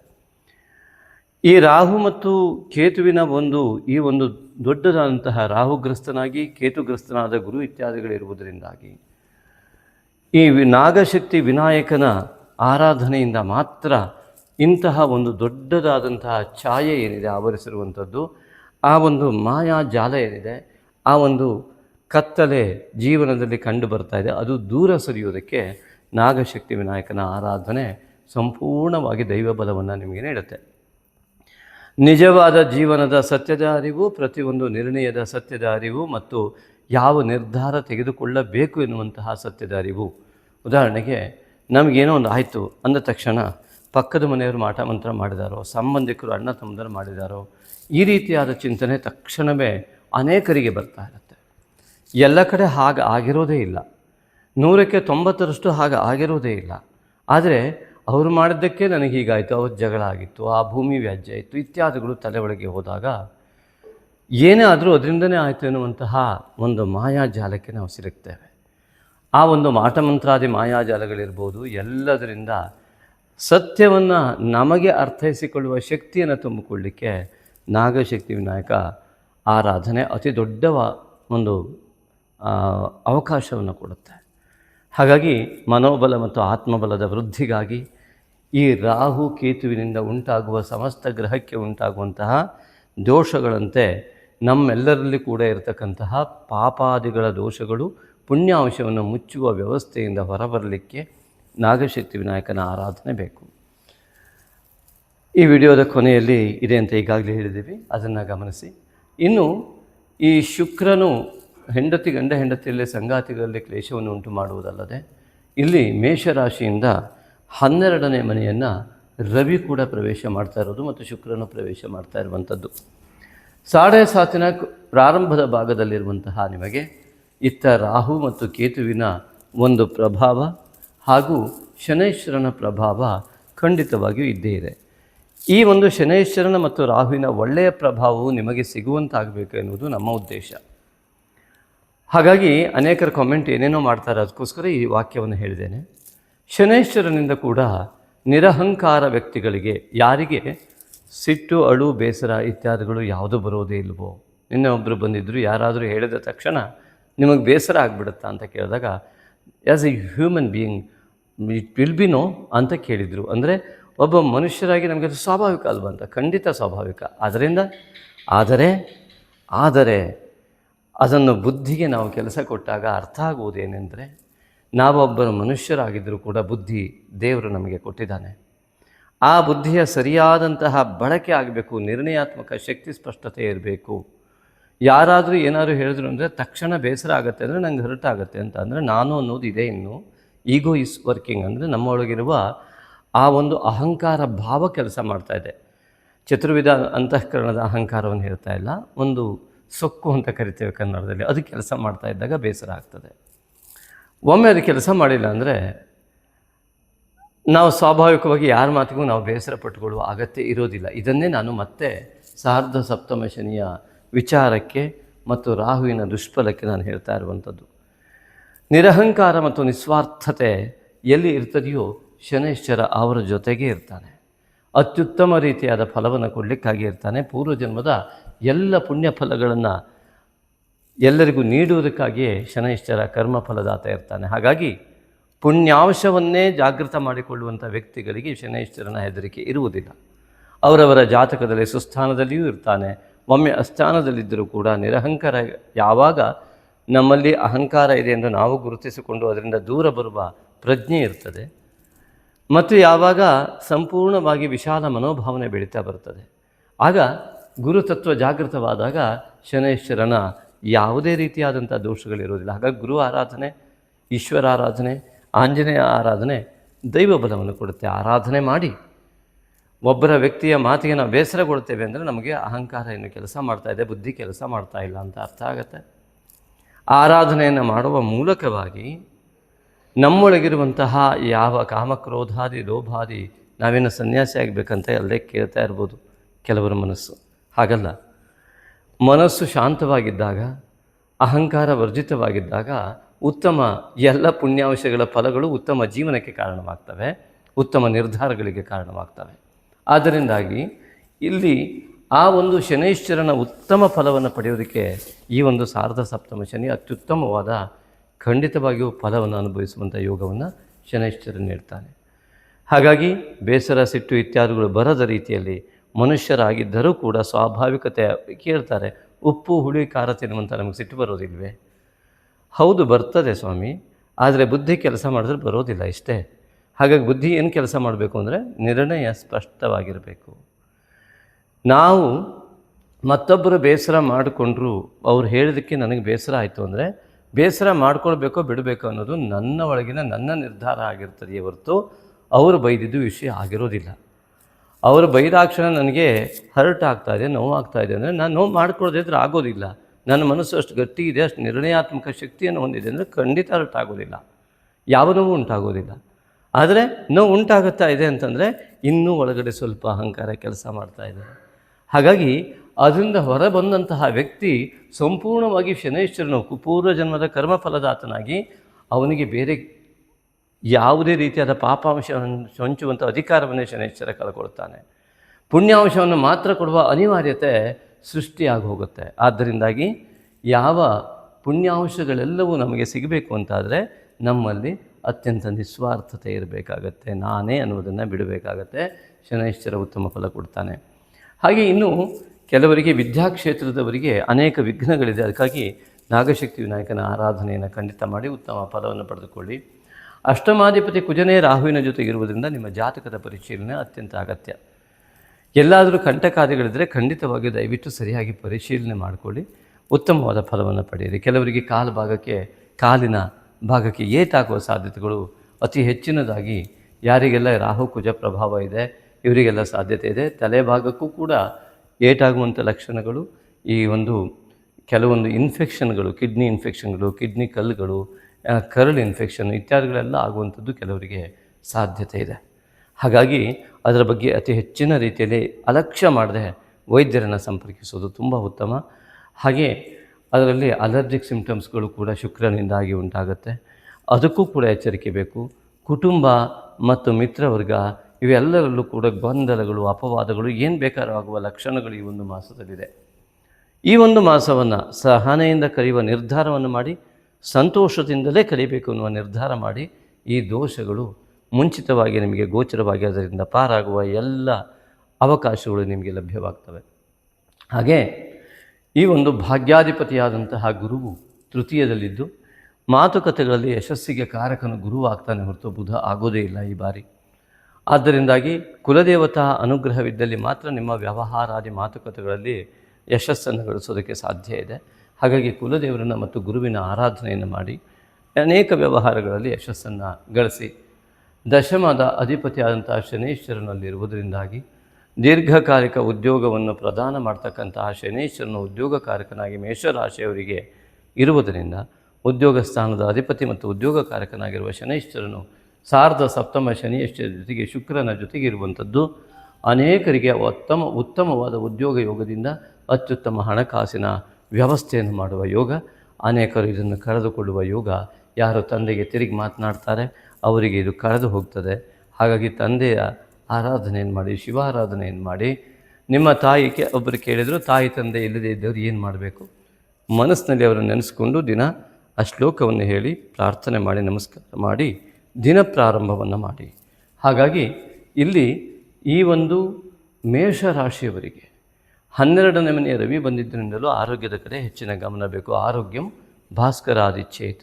ಇನ್ನು ಅತಿ ಮುಖ್ಯವಾದ ಭಾಗ ಫಾಲ್ಗುಣ ಮಾಸದಲ್ಲಿ ವಿಶ್ವಾವಸು ಸಂವತ್ಸರದ ಕೊನೆಯ ಹಂತದಲ್ಲಿ ಶ್ರೀ ಪರಾಭವ ಸಂವತ್ಸರದ ಆಗಮನದ ಸಮಯದಲ್ಲಿ ಬರುವ ಈ ಪೌರ್ಣಿಮೆ ಲೌಕಿಕ ವಿಷಯದ ಎಲ್ಲ ರೀತಿಯಾದಂತಹ ನಿಮ್ಮ ಒಳ್ಳೆಯ ಕಾಮನೆಗಳನ್ನು ಪಡೆಯುವುದಕ್ಕೆ ಈ ನೋಡಿ ಕೇತುವಿನ ಜೊತೆಗೆ ಪೂರ್ಣಿಮೆ ಹೆಚ್ಚು ಕಡಿಮೆ ಸಮೀಪದಲ್ಲಿಯೂ, ಇಲ್ಲಿ ರಾಹುವಿನ ಸಮೀಪದಲ್ಲಿಯೂ ಅಮಾವಾಸ್ಯೆ ಘಟಿಸ್ತಾ ಇದೆ.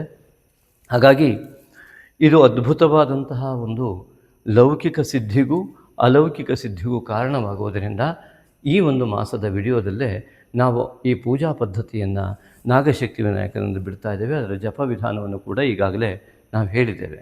ಅದನ್ನು ಉತ್ತಮ ಸಂಕಲ್ಪವನ್ನು ಮಾಡಿ ನಿಮ್ಮ ಉತ್ತಮ ಮನೋಕಾಮನೆಗಳನ್ನು ಸಂಕಲ್ಪಿಸಿ ನಾಗಶಕ್ತಿ ವಿನಾಯಕನಲ್ಲಿ ಸಂಪೂರ್ಣ ನಂಬಿಕೆಯನ್ನು ಇಟ್ಟು ನೀವು ಪೌರ್ಣಿಮೆಯೆಂದು ಆ ಸೂರ್ಯೋದಯದಿಂದಲೂ ಕೂಡ ಉತ್ತಮ, ಹಾಗೆಯೇ ಸಂಜೆಯೂ ಕೂಡ ಪೌರ್ಣಿಮೆಯ ಆ ಒಂದು ರಾತ್ರಿ ಕೂಡ ನಿಮ್ಮ ಅನುಷ್ಠಾನ ಅತ್ಯಂತ ಪ್ರಬಲವಾದಲ್ಲಿ 100ಕ್ಕೆ 100ರಷ್ಟು ಯಶಸ್ಸು ನಿಮ್ಮದು. ಹಾಗೆಯೇ ಅಲೌಕಿಕ ಸಾಧನೆಯತ್ತ ಆದರೆ ನಿಮ್ಮ ನಿರಂತರ ಅನುಷ್ಠಾನ, ಉದಾಹರಣೆ ಒಮ್ಮೆ ಬ್ರಾಹ್ಮಣರಾಗಿದ್ದಾರೆ, ಅವರು ತಾಯಿ ತಂದೆಯನ್ನು ನಮಸ್ಕಾರ ಮಾಡಿ ನಿತ್ಯ ಸಂಧ್ಯಾವಂದನೆ ಇತ್ಯಾದಿಗಳನ್ನು ಮಾಡಿದರೆ ಫಲ ಬೇಗ ಸಿಗ್ತದೆ, ಇಲ್ಲ ಅಂದರೆ ಕಷ್ಟವಾಗ್ತದೆ. ಅದೇ ರೀತಿಯಾಗಿ ಇನ್ನು ಯಾವುದೇ ಜನಾಂಗವಾಗಿರಲಿ ಅವರ ಸಂಪ್ರದಾಯದಲ್ಲಿ ಬಂದ ಆರಾಧನೆಯನ್ನು ಬಿಟ್ಟು ಯಾವುದನ್ನು ಮಾಡಿದರೆ ಖಂಡಿತವಾಗಿ ಯಾವ ಫಲವೂ ಸಿಗೋದಿಲ್ಲ. ಅದನ್ನು ಸರಿಯಾಗಿ ಮಾಡಿ. ಎಲ್ಲರಿಗೂ ತಾಯಿ ತಂದೆ ಇದ್ದೇ ಇರ್ತಾರೆ, ಯಾವುದೇ ಜನಾಂಗ ಆದರೂ. ತಾಯಿ ತಂದೆಯನ್ನೇ ಆರಾಧಿಸದೇ ಇದ್ದರೆ ಯಾವ ಜನಾಂಗದಲ್ಲಿ ಹುಟ್ಟಿದ್ರೆ ಏನು ಫಲ? ಅವರಿಗೆ ತಿರುಗಿ ಮಾತನಾಡದೆ ಅವರ ಯಾವುದೇ ರೀತಿಯಾದ ಮಾತುಕತೆಗಳು ನಿಮಗೆ ವಿರುದ್ಧವಾಗಿ ಕಂಡರೆ ಅದು ನಿಮ್ಮ ಪೂರ್ವಜನ್ಮದ ನಿಮ್ಮ ದೋಷವಾಗಿರ್ತದೆ. ಹಾಗಾಗಿ ಅದನ್ನು ನಿವಾರಣೆ ಮಾಡಿಕೊಳ್ಳೋದಕ್ಕೋಸ್ಕರನೇ ಅವರ ಜೊತೆ ಚೆನ್ನಾಗಿದ್ದಾಗ ಮಾನಸಿಕ ಮತ್ತು ಆರೋಗ್ಯ ಎರಡೂ ಕೂಡ ಅತ್ಯುತ್ತಮವಾಗಿರುತ್ತೆ, ಎಲ್ಲ ಫಲಗಳು ಲಭ್ಯವಾಗುತ್ತೆ.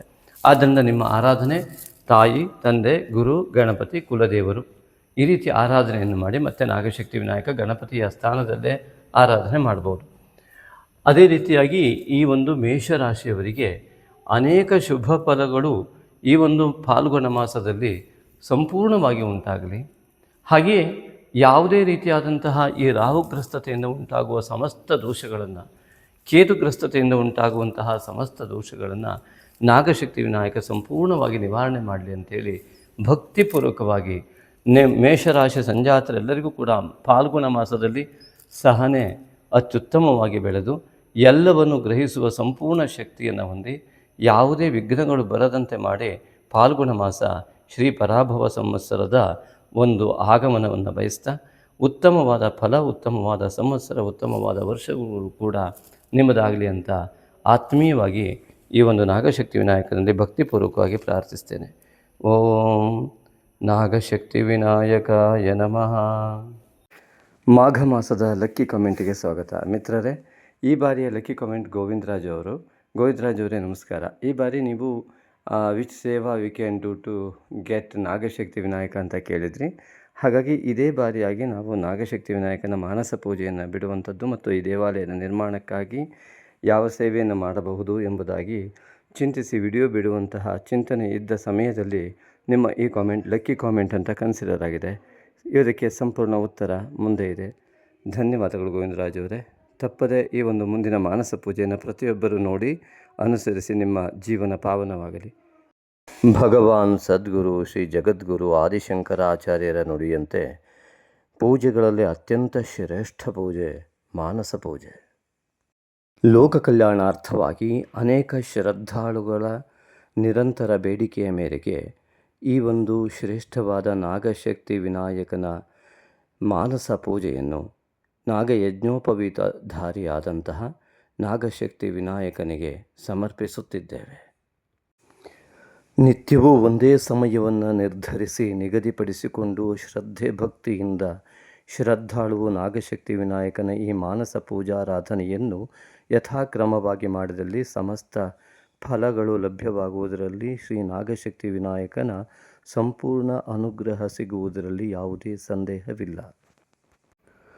ಸಂಪೂರ್ಣ ನಂಬಿಕೆಯಿಂದ ಶ್ರದ್ಧಾ ಭಕ್ತಿಗಳನ್ನು ಮೈಗೂಡಿಸಿಕೊಂಡು ಧ್ಯಾನಾವಸ್ಥೆಯಲ್ಲಿ ಕುಳಿತು ಬೆನ್ನನ್ನು ನೇರವಾಗಿ ಇಟ್ಟುಕೊಂಡು ಕಣ್ಣನ್ನು ಮುಚ್ಚಿಕೊಂಡು ನಿಧಾನವಾದ ಉಸಿರಾಟವನ್ನು ತೆಗೆದುಕೊಳ್ಳುತ್ತಾ ಭವ್ಯ ದಿವ್ಯ ಮೂರ್ತಿಯಾದಂತಹ ನಾಗಶಕ್ತಿ ವಿನಾಯಕನ ಮೂರ್ತಿಯನ್ನು ಮನಸ್ಸಿನ ಪರದೆಯ ಮೇಲೆ ಮೂಡಿಸಿಕೊಂಡು ನಮಗೂ ನಮ್ಮ ಕುಟುಂಬಕ್ಕೂ ನಮ್ಮ ಊರಿಗೂ ನಮ್ಮ ರಾಜ್ಯಕ್ಕೂ ನಮ್ಮ ದೇಶಕ್ಕೂ ನಮ್ಮ ಜಗತ್ತಿಗೂ ಕೂಡ ಸಂಪೂರ್ಣವಾಗಿ ನಾಗಶಕ್ತಿ ವಿನಾಯಕನ ಅನುಗ್ರಹ ಉಂಟಾಗಿ ಸಮಸ್ತವೂ ಒಳಿತಾಗಲಿ ಎನ್ನುವ ಮನೋಭಾವದೊಂದಿಗೆ ಸಂಕಲ್ಪ ಮಾಡಿಕೊಳ್ಳಬೇಕು. ಅಸ್ಮಿನ್ ಶುಭ ದಿನೇ ಮಮ ಸಮಸ್ತವಿಧ ದೋಷ ನಿವಾರಣದ್ವಾರ ಸಮಸ್ತವಿಧ ಯಶಃ ಪ್ರಾಪ್ತ್ಯರ್ಥಂ ಶ್ರೀ ನಾಗಶಕ್ತಿ ವಿನಾಯಕ ಮಾನಸ ಪೂಜಾರಾಧನಂ ಕರಿಷ್ಯೆ. ಅಥ ಧ್ಯಾನಂ. ಪ್ರಸನ್ನವದನಂ ದೇವಂ ಪ್ರಮೋದದಾಯಕಂ ವಿಭುಂ ಪ್ರವಿಘ್ನಚ್ಛೇದಕಂ ದಿವ್ಯಂ ಪ್ರವಂದೇ ಫಲದಾಯಿನಂ. ಗಂಭೀರವದನಂ ದೇವಂ ಗಂಬೀಜಾಕ್ಷರಗರ್ವಿತಂ ಗಕಾರರೂಪಸರ್ವಸ್ವಂ ಗಂ ಗಣೇಶಂ ನಮಾಮ್ಯಹಂ. ವಿದ್ಯಾವಿವಾಹಯಜ್ಞಾನಾಂ ವಂದೇ ವಿಘ್ನನಿವಾರಿಣಂ ನಾಗಶಕ್ತಿಸಮಾಯುಕ್ತಂ ನಾಗಯಜ್ಞೋಪವೀತಿನಂ. ನಾಗಯಜ್ಞೋಪವೀತೇನ ಭೂಷಿತೋ ಯಜ್ಞಕಾರಣ ಬ್ರಹ್ಮಾಂಡವ್ಯಾಪಿನಂ ವಂದೇ ನಾಗಶಕ್ತಿವಿನಾಯಕಂ. ಸರ್ವಮಂಗಲಮಾಂಗಲ್ಯಂ ಸರ್ವಶಕ್ತಿಪ್ರದಾಯಕಂ ವಂದೇಹಂ ಸತತಂ ಭಕ್ತ್ಯಾ ನಾಗಶಕ್ತಿವಿನಾಯಕಂ. ಧ್ಯಾಯಾಮಿ ದೇವದೇವೇಶ ಭಕ್ತಾನಾಂ ಧ್ಯಾನಗೋಚರ ಬ್ರಹ್ಮಾಂಡವ್ಯಾಪಿನಂ ವಂದೇ ನಾಗಶಕ್ತಿವಿನಾಯಕಂ. ಭಕ್ತಾನಾಂ ಧ್ಯಾನಗೋಚರಾಯ ನಮಃ ಧ್ಯಾನಂ ಸಮರ್ಪಯಾಮಿ. ಆವಾಹನಂ. ಆವಾಹಯಾಮಿ ತೇ ಭಕ್ತ್ಯಾ ಶೀಘ್ರಮಾಗಚ್ಚ ಹೇ ಪ್ರಭೋ ಬ್ರಹ್ಮಾಂಡವ್ಯಾಪಿನಂ ವಂದೇ ನಾಗಶಕ್ತಿವಿನಾಯಕಂ. ಬ್ರಹ್ಮಾಂಡವ್ಯಾಪಿನೇ ಪ್ರಭವೇ ನಾಗಶಕ್ತಿವಿನಾಯಕಾಯ ನಮಃ ಆವಾಹನಂ ಸಮರ್ಪಯಾಮಿ. ಸ್ವಾಗತಂ. ಸ್ವಾಗತಂ ಸರ್ವಗರ್ವಘ್ನ ಸರ್ವವಿಘ್ನಹರೋ ಭವ ಬ್ರಹ್ಮಾಂಡವ್ಯಾಪಿನಂ ವಂದೇ ನಾಗಶಕ್ತಿವಿನಾಯಕಂ. ಸರ್ವಗರ್ವಘ್ನಾಯ ನಮಃ ಸ್ವಾಗತಂ ತೇ ವ್ಯಾಹರಿಷ್ಯಾಮಿ. ಆಸನಂ. ಆಸನಮರ್ಪಯೇತುಭ್ಯಂ ವಿರಾಜಯ ಮಹಾಪ್ರಭೋ ಬ್ರಹ್ಮಾಂಡವ್ಯಾಪಿನಂ ವಂದೇ ನಾಗಶಕ್ತಿವಿನಾಯಕಂ. ಮಹಾಪ್ರಭವೇ ನಮಃ. ಆಸನಂ ಸಮರ್ಪಯಾಮಿ. ಪಾದ್ಯಂ. ಪಾದ್ಯಂತೆ ಗಂಧಯುಕ್ತಂಚ ಪಾದೋದರಪರಿಷ್ಕರ ಬ್ರಹ್ಮಾಂಡವ್ಯಾಪಿನಂ ವಂದೇ ನಾಗಶಕ್ತಿವಿನಾಯಕಂ. ಪಾದೋದರಪರಿಷ್ಕರಾಯ ನಮಃ ಪಾದ್ಯಂ ಸಮರ್ಪಯಾಮಿ. ಅರ್ಘ್ಯಂ. ಉಪನೀತಾಯ ವಿದ್ಮಹೇ ಸುಪ್ರಸನ್ನಾಯ ಧೀಮಹಿ ತನ್ನೋ ವಟುಃ ಪ್ರಚೋದಯಾತ್. ಅಭಯಹಸ್ತಾಯ ವಿದ್ಮಹೇ ಬಾಲರೂಪಾಯ ಧೀಮಹಿ ತನ್ನೋ ವಟುಃ ಪ್ರಚೋದಯಾತ್. ಅಗ್ನಿರೂಪಾಯ ವಿದ್ಮಹೇ ಯಜ್ಞಮಯಾಯ ಧೀಮಹಿ ತನ್ನೋ ವಟುಃ ಪ್ರಚೋದಯಾತ್. ಈಶಪುತ್ರಾಯ ವಿದ್ಮಹೇ ಗೌರೀಸುತಾಯ ಧೀಮಹಿ ತನ್ನೋ ವಟುಃ ಪ್ರಚೋದಯಾತ್. पाशहस्ताय विद्महे अंकुशधर्त्रे च धीमहि तन्नो वटुः प्रचोदयात्। अर्घ्यन्ते अभ्रवर्णाय शुभ्रवस्त्रधराय च ब्रह्माण्डव्यापिनं वन्दे नागशक्तिविनायकम्। शुभ्रवस्त्रधराय नमः। अर्घ्यं समर्पयामि। आचमनम् आचम्यतां महादेव मुदया तव शुण्डय ब्रह्माण्डव्यापिनं वन्दे नागशक्तिविनायकम्। महादेवाय नमः। शुण्डे आचमनीयं समर्पयामि। स्नानं स्नापये निर्मलाकार जाह्नवीसलिलादिभिः ब्रह्माण्डव्यापिनं वन्दे नागशक्तिविनायकम्। निर्मलाकाराय नमः। स्नानं समर्पयामि। आचमनम् आचम्यतां महादेव मुदया तव शुण्डय ब्रह्माण्डव्यापिनं वन्दे नागशक्तिविनायकम्। महादेवाय नमः। शुण्डे आचमनीयं समर्पयामि। वस्त्रयुग्मं प्रदास्यामि दिव्यैरस्त्रैर्विभूषिता ब्रह्माण्डव्यापिनं वन्दे नागशक्तिविनायकम्। दिव्यैरस्त्रैर्विभूषिताय नमः। वस्त्रयुग्मं समर्पयामि। यज्ञोपवीतः नागयज्ञोपवीतेन भूषितो यज्ञकारण ब्रह्माण्डव्यापिनं वन्दे नागशक्तिविनायकम्। यज्ञकारणाय नमः। नागयज्ञोपवीतन्ते परिकल्पयामि। आभरणं हिरण्याभरणं तुभ्यं कर्णचामरभूषिता ब्रह्माण्डव्यापिनं वन्दे नागशक्तिविनायकम्। कर्णचामरभूषिताय नमः। हिरण्याभरणं समर्पयामि। गन्धम् अष्टगन्धं ललाटे च इष्टबन्धप्रदायक ब्रह्माण्डव्यापिनं वन्दे नागशक्तिविनायकम्। इष्टबन्धप्रदायकाय नमः। अष्टगन्धं समर्पयामि। कुङ्कुमं भूषणार्थं ते अर्पये हेमकङ्कण ब्रह्माण्डव्यापिनं वन्दे नागशक्तिविनायकम्। हेमकङ्कणाय नमः। कुङ्कुमचूर्णं समर्पयामि। हरिद्रां चूर्णरूपेण दास्ये दारिद्र्यचूर्णक ब्रह्माण्डव्यापिनं वन्दे नागशक्तिविनायकम्। दारिद्र्यचूर्णकाय नमः। हरिद्राचूर्णं समर्पयामि।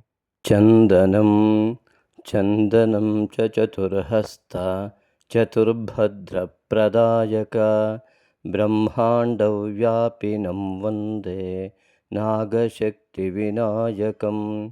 चतुर्भद्रप्रदायकाय नमः। चन्दनं समर्पयामि। पुष्पं सुगन्धयुक्तं च पुष्पदन्ताय दीयते ब्रह्माण्डव्यापिनं वन्दे नागशक्तिविनायकम्। पुष्पदन्ताय नमः। पुष्पाणि समर्पयामि। दूर्वायुग्मं प्रदास्यामि सर्वदुःस्वप्ननाशक ब्रह्माण्डव्यापिनं वन्दे नागशक्तिविनायकम्। सर्वदुःस्वप्ननाशकाय नमः। दूर्वायुग्मं समर्पयामि। अर्चना ॐ उपनीताय नमः। ॐ सुप्रसन्नाय नमः। ॐ वटवे नमः। ॐ अभयहस्ताय नमः। ॐ बालरूपाय नमः। ॐ अग्निरूपाय नमः। ॐ यज्ञमयाय नमः। ॐ ईशपुत्राय नमः। ॐ गौरीसुताय नमः। ॐ पाशहस्ताय नमः।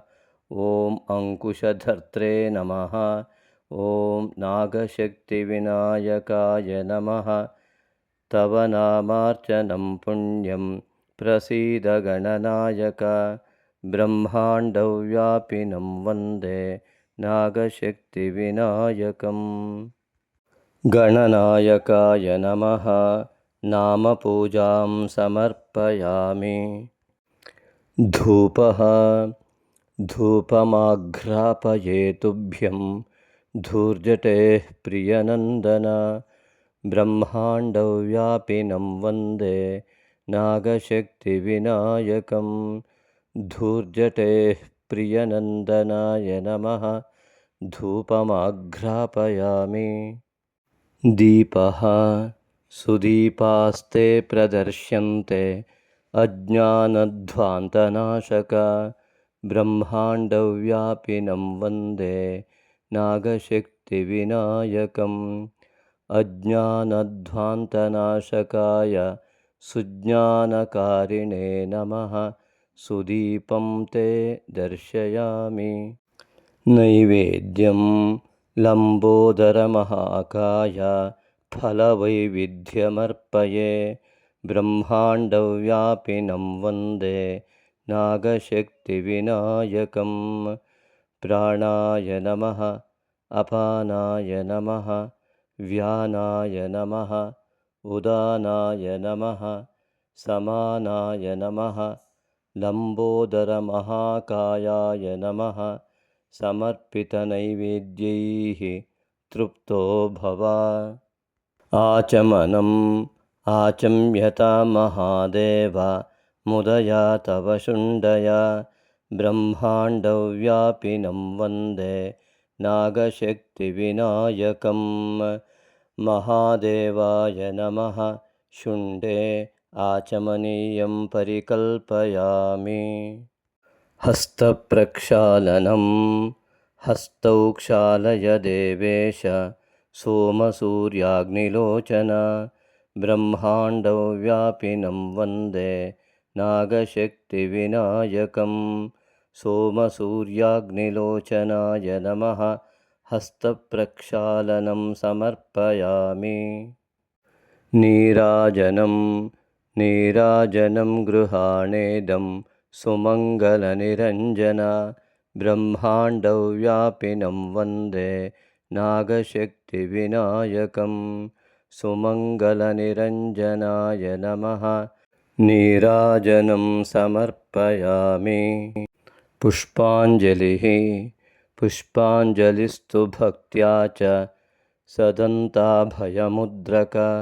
ब्रह्माण्डव्यापिनं वन्दे नागशक्तिविनायकं।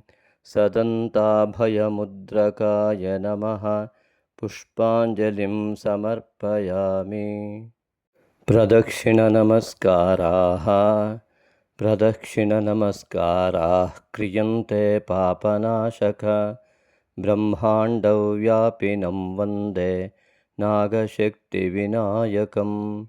पापनाशकाय नमः। प्रदक्षिणनमस्कारान् समर्पयामि। प्रसन्नार्घ्यम् उपनीताय विद्महे सुप्रसन्नाय धीमहि तन्नो वटुः प्रचोदयात्। अभयहस्ताय विद्महे बालरूपाय धीमहि तन्नो वटुः प्रचोदयात्। अग्निरूपाय विद्महे यज्ञमयाय धीमहि तन्नो वटुः प्रचोदयात्।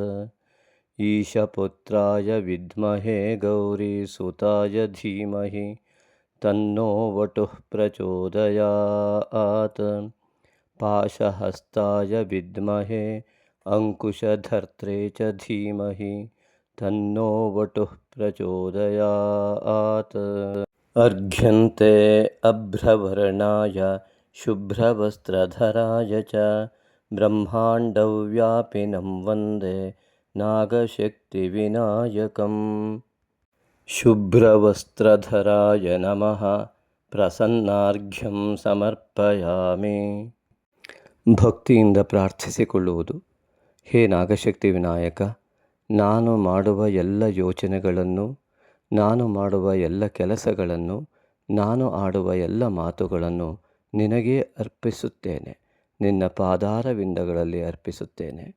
ಹೇ ನಾಗಶಕ್ತಿ ವಿನಾಯಕ, ನನ್ನ ಯೋಚನೆಗಳೆಲ್ಲವೂ ಕೂಡ ನಿನ್ನ ಧ್ಯಾನ, ನಾನು ಮಾಡುವ ಕೆಲಸಗಳೆಲ್ಲ ನಿನ್ನ ಸೇವೆ, ನಾನಾಡುವ ಎಲ್ಲ ಮಾತುಗಳು ನಿನ್ನ ಸ್ತುತಿ. ಹೇ ನಾಗಶಕ್ತಿ ವಿನಾಯಕ, ನನ್ನ ಪೂರ್ವಜನ್ಮದ ಜನ್ಮಾಂತರದ ಎಲ್ಲ ದೋಷಗಳನ್ನು, ಈ ಜನ್ಮದಲ್ಲಿ ಉಂಟಾದ ಎಲ್ಲ ದೋಷಗಳನ್ನು ಮತ್ತು ಕುಟುಂಬದಿಂದ ಬಂದ ಸಮಸ್ತ ದೋಷಗಳನ್ನು ನಿವಾರಣೆ ಮಾಡಿ ಅನುಗ್ರಹಿಸು. ನನಗೂ ನನ್ನ ಕುಟುಂಬಕ್ಕೂ ಕುಲಕ್ಕೂ ನಮ್ಮ ದೇಶಕ್ಕೂ ನಮ್ಮ ಜಗತ್ತಿಗೂ ಕೂಡ ಸಂಪೂರ್ಣ ನಿನ್ನ ಅನುಗ್ರಹದ ಮೂಲಕ ಶಾಂತಿ ಉಂಟಾಗಲಿ, ಸಮಸ್ತ ವಿಧವಾದ ಒಳಿತುಂಟಾಗಲಿ. ನಾನು ನಿನಗೆ ಶರಣಾಗಿದ್ದೇನೆ. ಮನಸೋದ್ದಿಷ್ಟ ಪ್ರಾರ್ಥನಾಂ ಸಮರ್ಪಯಾಮಿ. ಅನೇನ ಶ್ರೀ ನಾಗಶಕ್ತಿ ವಿನಾಯಕ ಮಾನಸ ಪೂಜಾರಾಧನ ಕರ್ಮಣ ಶ್ರೀ ನಾಗಶಕ್ತಿ ವಿನಾಯಕ ಪ್ರೀಯತಾಂ. ಪ್ರಸಾದಂ ದೇಹಿ ಭಗವನ್ ಪ್ರಸೀದ ಮಮ ದೇವತಾ. ಬ್ರಹ್ಮಾಂಡವ್ಯಾಪಿನಂ ವಂದೇ ನಾಗಶಕ್ತಿ ವಿನಾಯಕಂ. ಸುಪ್ರಸಾದೋ ಅಸ್ತು. ಶ್ರೀ ನಾಗಶಕ್ತಿ ವಿನಾಯಕನ ಅಭಯ ಹಸ್ತದಿಂದ ಸಂಪೂರ್ಣವಾದ ಒಂದು ಅಭಯ ಲಭ್ಯವಾಗಿದೆ. ನಿಧಾನವಾಗಿ ಕೈಗಳನ್ನು ಉಜ್ಜಿ ಕಣ್ಣುಗಳ ಮೇಲೆ ಅಂಗೈಗಳನ್ನು ಇಟ್ಟುಕೊಂಡು ನಿಧಾನವಾಗಿ ಕಣ್ತೆರೆದು ಆ ನಾಗಶಕ್ತಿ ವಿನಾಯಕನನ್ನು ಮನಸ್ಸಿನಲ್ಲಿ ಸ್ಮರಿಸುತ್ತಾ ಈ ದಿನ ಸಂಪೂರ್ಣವಾಗಿ ನಾಗಶಕ್ತಿ ವಿನಾಯಕನ ಸಂಪೂರ್ಣ ಅನುಗ್ರಹದಿಂದ ಸಮಸ್ತ ಶುಭವುಂಟಾಗಲಿದೆ ಎಂಬುದಾಗಿ ಭಾವಿಸಿ. ನಮ್ಮನ್ನು ಸೃಷ್ಟಿಸಿದ ದೇವರಿಗೆ ಋಣಿಯಾಗಿ ದಾನದಲ್ಲೇ ಶ್ರೇಷ್ಠವಾದ ದಾನವಾದ ಸಾತ್ವಿಕ ದಾನವನ್ನು ಮಾಡಲು ಸಹೃದಯ ಆಸಕ್ತ ದಾನಿಗಳಿಗಿದೋ ಪುಣ್ಯಕಾಲ. ಶ್ರೀ ನಾಗಶಕ್ತಿ ವಿನಾಯಕನ ದೇವಾಲಯ ನಿರ್ಮಾಣಕ್ಕಾಗಿ ಭಕ್ತಿಭಾವದಿಂದ ನೀವು ನೀಡುವ ಒಂದೊಂದು ರೂಪಾಯಿಯೂ ನಿಮ್ಮ ಅನೇಕ ತಲೆಮಾರುಗಳವರೆಗೆ ಪುಣ್ಯವನ್ನು ಪ್ರವಹಿಸುವ ದೇಣಿಗೆಯಾಗಿರುವುದು. ಈಗಾಗಲೇ ಶಿವಮೊಗ್ಗದ ಶಕ್ತಿಧಾಮ ಟೌನ್ಶಿಪ್ನಲ್ಲಿ ನಿರ್ಮಾಣ ಹಂತದಲ್ಲಿರುವ ಶ್ರೀ ನಾಗಶಕ್ತಿ ವಿನಾಯಕನ ದೇವಾಲಯಕ್ಕೆ ಸುಮಾರು 1.5 ಕೋಟಿಯಷ್ಟು ನಿರ್ಮಾಣ ವೆಚ್ಚ ತಲುಪಬಹುದೆಂದು ಅಂದಾಜಿಸಿದ್ದು, ದೈವೇಚ್ಛೆಯಂತೆ ಭಕ್ತಿಯುಕ್ತ ಮುಕ್ತ ಮನಸ್ಸಿನಿಂದ 9448507161 ಈ ನಂಬರಿಗೆ ನಿಮಗೆ ದೇವಪ್ರೇರಣೆಯಾದಷ್ಟು ದೇಣಿಗೆಯನ್ನು ಫೋನ್ಪೇ ಅಥವಾ ಗೂಗಲ್ ಪೇ ಮಾಡಿ ರಿಸಿಪ್ಟನ್ನು ವಾಟ್ಸಪ್ ಮಾಡಿ ಟೆಂಪಲ್ ಅಥವಾ ದೇವಾಲಯವೆಂದು ನಮೂದಿಸಿದಲ್ಲಿ ಸೂಕ್ತ ದೇಣಿಗೆಗೆ ವಾಟ್ಸಪ್ನಲ್ಲಿ ರಶೀದಿ ಕಳುಹಿಸಲಾಗುವುದು. ಹೆಚ್ಚಿನ ಮಾಹಿತಿಗಾಗಿ ವಾಟ್ಸಪ್ ಮೂಲಕ ಸಂಪರ್ಕಿಸಬಹುದು. ಸರ್ವೇ ಜನಾಃ ಸುಖಿನೋ ಭವಂತು.